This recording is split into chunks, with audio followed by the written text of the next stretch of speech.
कहते हैं कि अगर झूठ को बार बार बोला जाए, मतलब झूठ को यही सत्य है, यही सत्य है, यही सत्य है, कालांतर में वो सत्य हो जाता है। और आज मैं एक बहुत बड़ा एग्जाम्पल देने वाला हूँ। धर्मनिरपेक्षता। निरपेक्षता का मतलब है कि दो विचारों के साथ सामंजस्य, जबकि धर्म एक ही विचार है। तो जो पंथ है ना, जो मजहब है, जो जीवन शैली है, जिसको हम मजहब बोल देते हैं, मजहब है ही है। तो मजहब को मैंने क्या कहा? धर्म, निरपेक्षता, हिंदू मुस्लिम भाई भाई, संपूर्ण मानव जाति भाई भाई है। लेकिन मैं जो विषय बता रहा हूं, धर्म यानी जो पंथ है, जो मजहब है, उसको धर्म बताना। और सरकारी डाटा में भी लिखा जाता है आप किस धर्म को बिलोंग करते हैं, सरकारी फार्म पर भी। तो स्टूडेंट लिखता है कि हिंदू, मुसलमान, बौद्ध, सिख, ईसाई। यानी मेरा धर्म क्या है? हिंदू। मेरा धर्म क्या? मुस्लिम। मेरा धर्म क्या? ईसाई। और इसको कहा गया धर्मनिरपेक्ष। यानी ये धर्मनिरपेक्ष जो शब्द है, हिंदुस्तान के अलावा पूरे संसार में कहीं नहीं है। ये हिंदुस्तान पर ही लागू होता है धर्मनिरपेक्षता।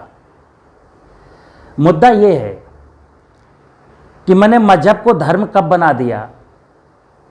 क्या मजहब धर्म हो सकता है?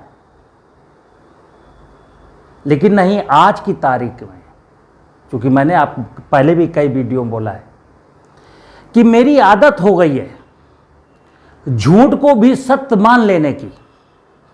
अपने अंतःकरण से, अपने दिमाग से कोई भी चीज को प्रोसेस नहीं करता हूं कि ये विषय कैसा है। मैं प्रोसेस करता ही नहीं हूं। बोले नहीं, लोग तो कहते हैं। लोग जो कहते हैं वो सत्य नहीं कहते। लोग तो अपने मतलब के लिए असत्य को भी सत्य बना देते हैं, और यही चल रहा है। तो धर्मनिरपेक्षता की आज की तारीख में जो धर्मनिरपेक्षता है, उसको दुनिया का मैं चैलेंज करता हूं, कोई व्यक्ति ये बताए कि क्या धर्मनिरपेक्षता शब्द अपने आप में सही है? तो धर्मनिरपेक्षता अपने आप में कितना बड़ा फ्रॉड है। क्योंकि धर्म तो सारे मानव जाति का एक ही है, और वो ये है कि मनुष्यता को धारण करना। अब ये जो मजहब वाले लोग हैं, इनकी ड्यूटी बनती है, अगर ये पुजारी और मौलवी और ये पादरी, अगर ये मिल करके, क्योंकि धर्म के ठेकेदार ये हैं, तो धर्म के ठेकेदारों की ड्यूटी बनती है कि समाज को धर्म की ओरिजिनल परिभाषा समझाएं। लेकिन ये क्यों समझाएंगे? इनकी तो दुकानें बंद हो जाएंगी।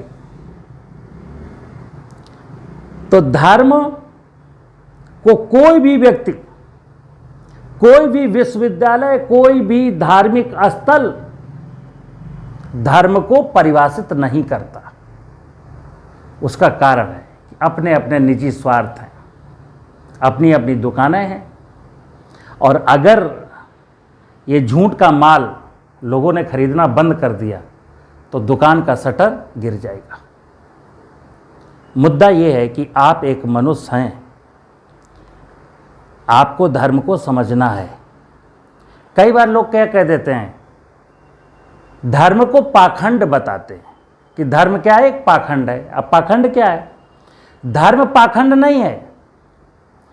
एक मनुष्य पाखंडी हो सकता है, हम पाखंडी हो सकते हैं, एक पुजारी पाखंडी हो सकता है, एक मौलवी पाखंडी हो सकता है, एक पादरी पाखंडी हो सकता है, लेकिन धर्म,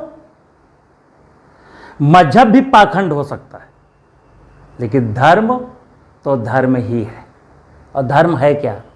मैंने कई बार आपको बताया, हम जिस निमित्त आए हैं, यानी परमात्मा ने मनुष्य की रचना जिस निमित्त की है, उस निमित्त को धारण करना, अपने विचारों, अपने आचरणों और अपने कर्मों से उस निमित्त को पूर्ण करना, यह धर्म है, मानवता का धर्म है। धर्म तो बिल्कुल सरल है। धर्म किसी पूजा स्थल का, किसी धार्मिक व्यक्ति का, किसी धार्मिक किताब का मोहताज नहीं है, क्योंकि ये सारे पूजा स्थल धर्म के बहुत बाद में बनाए गए। धर्म तो अनादिकाल से एक ही है। जब भी इस पृथ्वी पर मनुष्य का अवतरण हुआ था, यानी मनुष्य योनि ने जन्म लिया था, मनुष्य की रचना हुई थी, तब से उस परमात्मा ने कहा है कि मनुष्य का धर्म ये है। और वो धर्म क्या है कि मनुष्य के लिए, मनुष्य 84 लाख योनियों के अन्य प्राणियों के लिए, मनुष्य इस भूमंडल पर फैली हुई जड़ जगत की इकाइयों के लिए अपना जीवन निछावर करे। कारण कि प्रकृति की, जड़ जगत की नाना प्रकार की इकाइयां और चेतन जगत की नाना प्रकार की इकाइयां मनुष्य मात्र के लिए जीती। कभी आप कल्पना करिए कि पेड़ अगर अपना धर्म भूल जाए, ऑक्सीजन पैदा करने की बजाय कार्बन डाइऑक्साइड पैदा करने लगे, दुधारू पशु अगर दूध देना बंद कर दें, आप गेहूं की फसल बोएं और गेहूं में दाने ना पड़ें,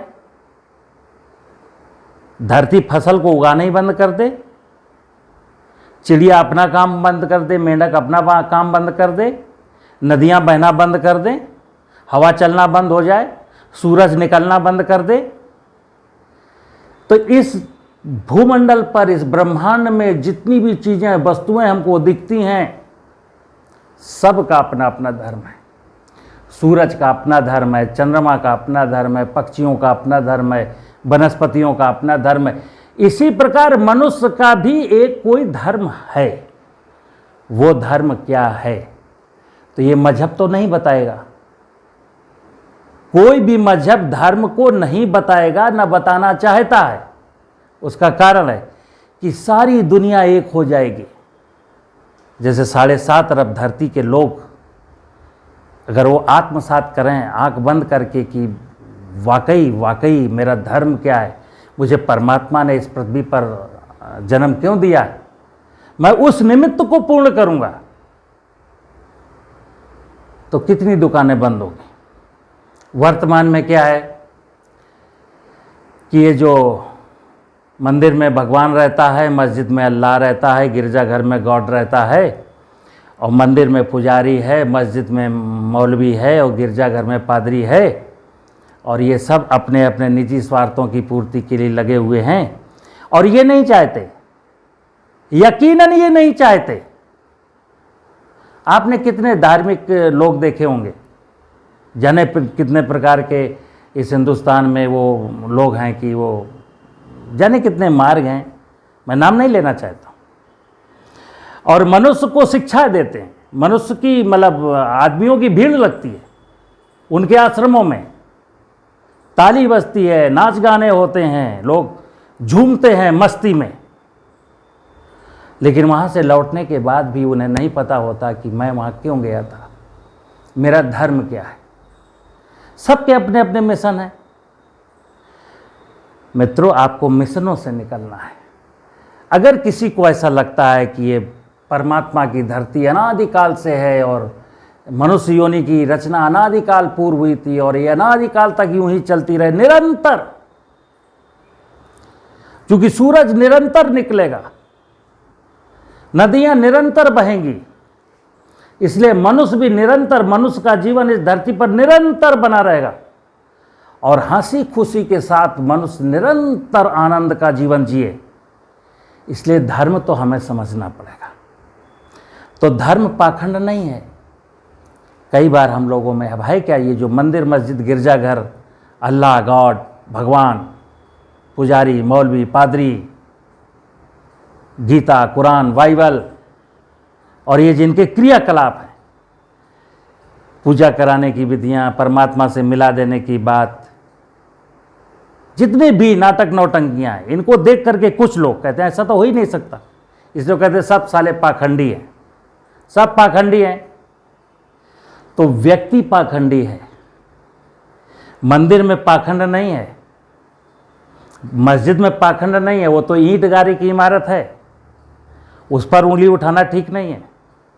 हाँ, उस मंदिर का, उस मस्जिद का, उस गिरजाघर में जो पुजारी, पादरी, मौलवी बैठते हैं, ये पाखंडी है। और हम भी पाखंडी हैं। मुझको भी पाखंड अच्छा लगता है, क्योंकि मुझे भी अपनी निजी ज़िंदगी के जो निजी स्वार्थ हैं, जो निजी जीवन है, वो सर्वोपरि है। मानवता से ऊपर मैं अपने आप को रखता हूँ, देश से अपने आप को ऊपर समझता हूँ। अपने व्यक्तिगत स्वार्थ मेरे सर्वोपरि है। तो फिर मैं भी पाखंडी हूँ। अगर कहा जाए मनुष्य पाखंडी है तो 100% राइट है। वर्तमान में सारा का सारा इंसान पाखंडी हो गया, और हम कहते हैं वो पाखंडी है। तो प्रश्न ये है कि जो किसी को कहता है वो पाखंडी है, तो मैं उससे प्रश्न पूछता हूँ कि आप पाखंडी नहीं हैं क्या? पाखंड का मतलब होता है कि जो अपने कर्तव्यों का निर्वहन ना करे, जिस निमित्त आया था वो ना करे, वो काम करे जो उसका निमित्त था ही नहीं। यानी अपना काम छोड़ करके दूसरे का काम करूं, ये पाखंड है। पहले अपना काम कर लूं।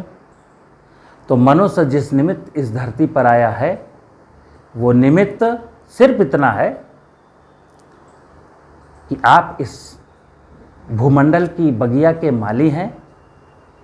आपको जड़ जगत की इकाइयों का संवर्धन करना है, जड़ जगत की इकाइयों का संरक्षण करना है, और जीव जगत की इकाइयों का संवर्धन करना है, और मनुष्य को मनुष्य के साथ मिल करके रहना।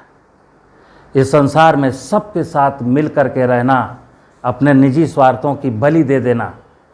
और कहा गया है कि मनुष्य ने पूछा परमात्मा से कि हे ईश्वर, ये तो बताता जा, मुझे जन्म तो दे दिया, मेरा कल्याण कैसे होगा? तो एक शब्द सबने सुना है कि मैं की बलि दे देना। मैं मतलब जो अपनापन है, अपना जो निजी भाव है ना, उसकी बलि दे देना। तुम अपने लिए नहीं आए हो, तुम दूसरों के लिए आए हो। तो मनुष्य है वही कि जो मनुष्य के लिए जिए। और श्री राम शर्मा आचार्य ने एक लाइन कही है, औरों के हित जो जीता है, औरों के हित जो मरता है, उसका हर आंसू रामायण प्रत्येक कर्म ही गीता है। तो मित्रों, पंथ को धर्म मत कहिए। धर्म सेपरेट एक विषय और सबके लिए एक ही है, इसलिए वहाँ निरपेक्षता नहीं है। निरपेक्षता तो 2, 3, 4 विचारों के बीच सामंजस्य बिठाने की बात आती। वहाँ कहा जाता है कि हम तो ये है, फिर भी हम मिल करके रहते हैं। हम मानव जाति हैं, हमारा सबका एक ही धर्म है। तो मजहब को धर्म मत कहिए। नमस्कार।